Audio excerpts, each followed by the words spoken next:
Setelah sebelumnya menerima kiriman bangkai ayam pada Senin, 29 Desember 2025, rumah dari influencer DJ Doni kembali menerima serangan teror. Teror terbaru terjadi pada Rabu 31 Desember dini hari, di mana rumah pemusik asal Aceh tersebut dilempari bom Molotov. Dalam rekaman CCTV yang dibagikan oleh akun Instagram pribadi pemilik rumah, yakni DJ_Doni, tampak dua orang tak dikenal berjalan ke area pekarangan rumah korban.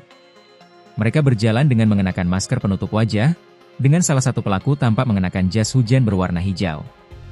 Setelah mondar-mandir di sekitar rumah korban, pria dengan jas hujan tiba-tiba mengeluarkan bom Molotov dari balik jas hujan lalu membakarnya dan melempari benda tersebut ke rumah DJ Doni.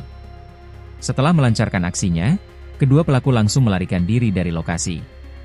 Menanggapi kejadian tersebut, DJ Doni mengaku bersyukur lantaran bom Molotov langsung mati dan tidak mengenai mobilnya yang tengah terparkir.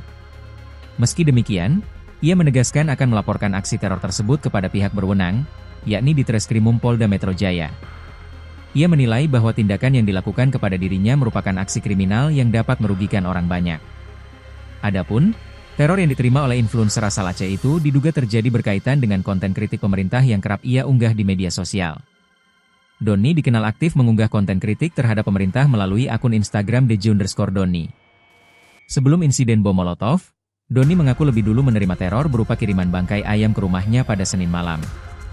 Kiriman tersebut disertai sejumlah lembaran kertas berisi ancaman yang ditulis menggunakan tinta berwarna merah.